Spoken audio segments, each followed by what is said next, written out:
Oke, jadi kita bukalah materinya untuk mata kuliah pengantar manajemen. Di sini saya sudah menggunakan 7 referensi diantaranya, ya kan. Nanti silakan dipilih mana yang kira-kira berkenan menurut Anda. Tetapi di dalam setiap pertemuan, seperti yang saya katakan tadi, saya akan menggunakan beberapa referensi ini untuk mengisi atau menambah daripada materi untuk topik yang sedang disampaikan pada hari itu juga. Sebagai deskripsi juga di sini saya sudah jelaskan bahwasanya membantu mahasiswa untuk memahami berbagai aspek secara teoritis tentang manajemen. Baru di dalam outputnya bisa dilihat akhirnya mahasiswa itu bisa membuat satu artikel tulisan yang bisa menyesuaikan dengan topik yang sedang dipelajari. Gitu ya, itu output atau keluaran daripada kita sudah menyelesaikan mata kuliah ini. Ini berkaitan dengan tugas mandiri.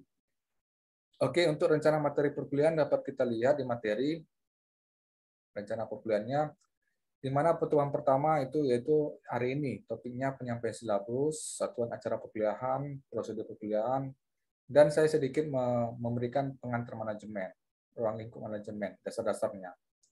Untuk silabus tadi sudah kita jelaskan, satuan acara perkuliahan, dan prosedur perkuliahan. Ini berkaitan dengan kontrak kuliah. Yang pertemuan yang kedua, kita akan membahas tentang ruang lingkup manajemen. Secara mendalam kita akan mengetahui kira-kira apa sih manajemen itu, kan begitu ya.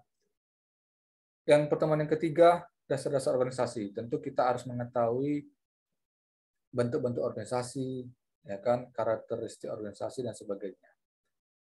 Baru yang pertemuan yang keempat itu topiknya perencanaan.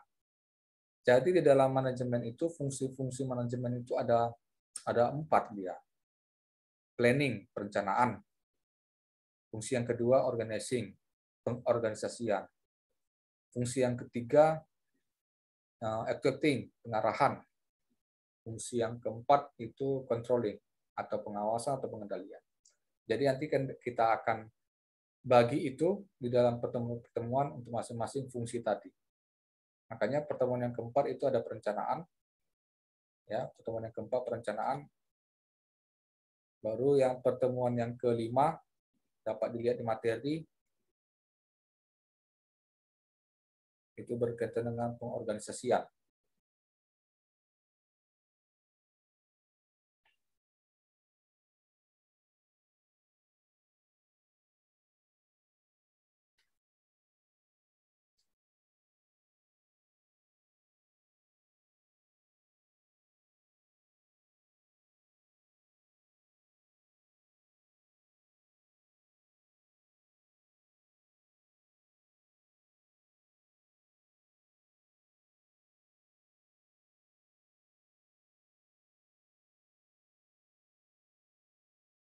Ya, yang pertemuan yang kelima pengorganisasian dan koordinasi. Keenam, penyusunan personalia organisasi. Yang pertemuan yang ketujuh dapat kita lihat itu pengarahan dan motivasi. Pertemuan yang ke-8 ujian tengah semester. Pertemuan yang ke-9 pengendalian atau pengawasan. Nah, inilah controlling dia, pengendalian atau pengawasan. Pertemuan yang ke-10 kita berbicara tentang kepemimpinan atau leadership. Yang pertemuan yang ke-11 itu wewenang, delegasi, dan desentralisasi. Pertemuan yang ke-12 kita komunikasi. Pertemuan yang ke-13 topiknya pengambilan keputusan atau decision making. Suatu manajer, suatu pimpinan akhirnya akan membuat suatu keputusan. Kan gitu ya. Baik itu untuk kemajuan organisasi atau untuk perkembangan organisasi atau pengembangan organisasi. Pertemuan yang ke-14 itu perubahan dan pengembangan organisasi. Pertemuan yang ke-15 itu mengelola konflik. Kenapa penting mengelola konflik? Karena dimanapun, kapanpun, konflik itu pasti akan terjadi. Apalagi di dalam suatu organisasi, konflik itu pasti akan terjadi. Pertemuan yang ke-16 itu ujian akhir semester. Itulah rangkaian daripada rencana materi perkuliahan kita. Di dalam materi sudah saya sampaikan, silakan nanti Anda lihat, Anda pahami, dan baca ya. Saya coba sedikit menyinggung untuk materi kita hari ini. Itu ada 3 poin materinya. berkaitan dengan pengantar manajemen. Di dalam materi itu ada definisi daripada manajemen, fungsi-fungsi manajemen, mengapa manajemen dibutuhkan. Ya, kita mulai daripada definisi dulu. Saya coba sedikit menyampaikan, ya kan, supaya bisa masuk materi kita. Menurut James F. Stoner, ini pakar daripada manajemen, memberikan definisi manajemen, yaitu proses perencanaan, pengorganisasian, pengarahan, dan pengawasan usaha-usaha para anggota organisasi dan penggunaan sumber-sumber daya organisasi lainnya agar mencapai tujuan organisasi yang telah ditetapkan. Menurut Luther Gulick, manajemen itu sebagai suatu bidang ilmu pengetahuan yang berusaha secara sistematis untuk memahami mengapa dan bagaimana manusia bekerja bersama untuk mencapai tujuan dan membuat sistem kerjasama ini lebih bermanfaat bagi kemanusiaan. Jadi intinya manajemen itu suatu seni untuk bisa mempengaruhi orang lain supaya mau bekerja sama guna mencapai tujuan bersama yang diharapkan. Karena bagaimanapun juga suatu organisasi, suatu komunitas, suatu perkumpulan, suatu kegiatan pasti memiliki tujuan. Jadi bagaimana tujuan tadi bisa tercapai, itulah peran daripada manajerial. Ada seni untuk mempengaruhi orang lain supaya mau bekerja sama. Karena kan masing-masing individu pasti memiliki karakter yang berbeda-beda, latar belakang yang berbeda-beda, pengalaman yang berbeda-beda, pendidikan yang berbeda-beda. Tentu akan mempengaruhi sikap perilaku seseorang. Jadi bagaimana perbedaan-perbedaan tadi bisa dirangkul, ya kan? Mau bekerja sama untuk mencapai tujuan yang diharapkan. Selanjutnya untuk fungsi-fungsi manajemen di materi yang kedua, itu ada 4 seperti yang saya katakan tadi. Yang pertama perencanaan atau planning, yang kedua pengorganisasian atau organizing, yang ketiga pengarahan atau actuating, yang keempat pengawasan atau controlling. Dapat kita lihat di materi, ya. Coba kita lihat perencanaan itu apa? Perencanaan itu pemilihan atau penetapan tujuan-tujuan organisasi, penentuan strategi, kebijakan, proyek, program, prosedur, metode, sistem, anggaran, dan standar yang dibutuhkan dapat mulai pikir apa yang kan begitu itu perencanaan. Tanpa rencana ya kita tidak bisa angka.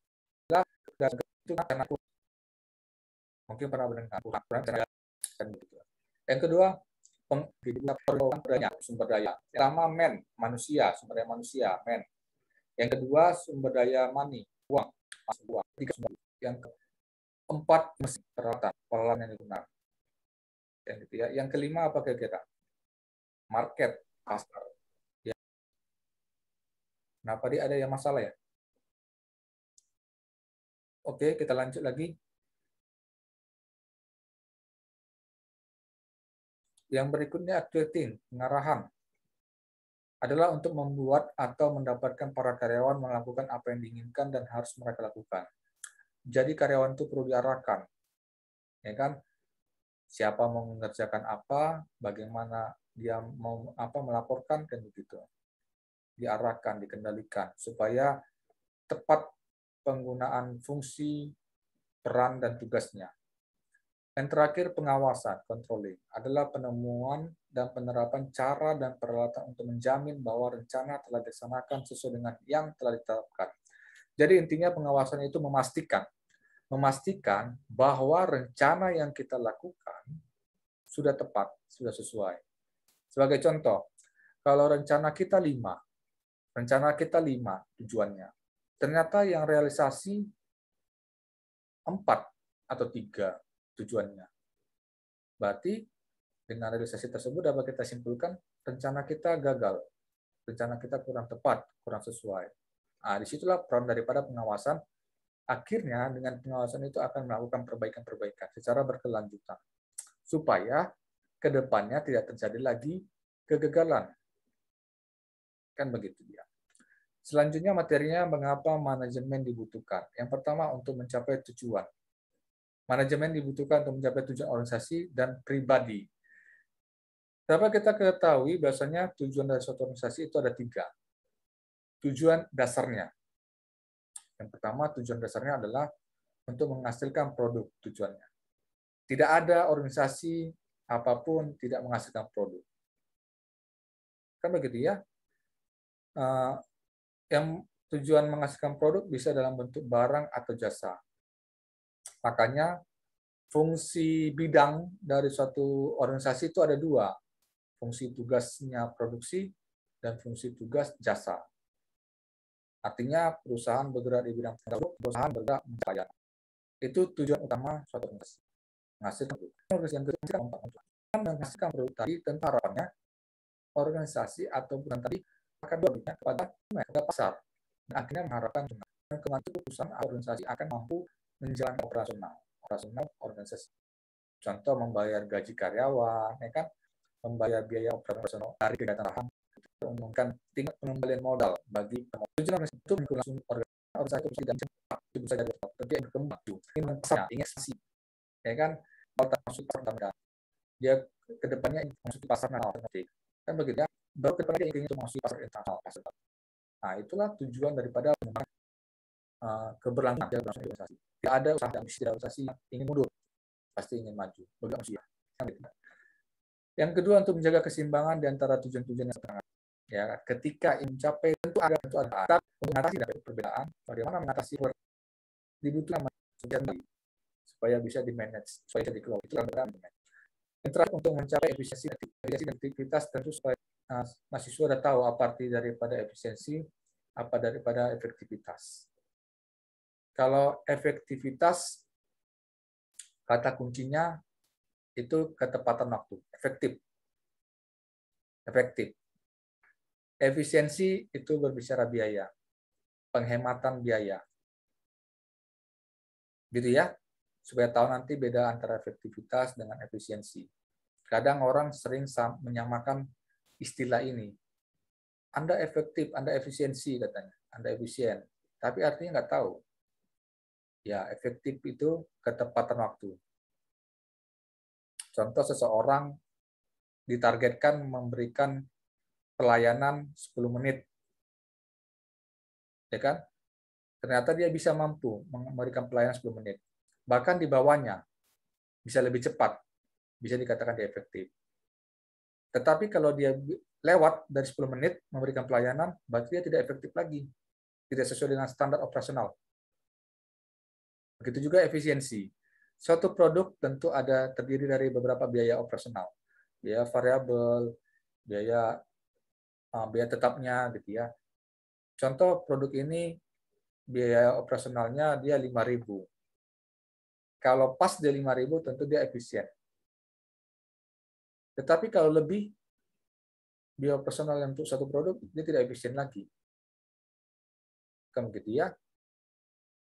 Itulah berkaitan dengan mengapa manajemen dibutuhkan. Saya rasa itu saja singkat daripada penyampaian materi saya. Mungkin ada diskusi yang akan mau kita sampaikan, silakan saya berikan waktu kepada mahasiswa.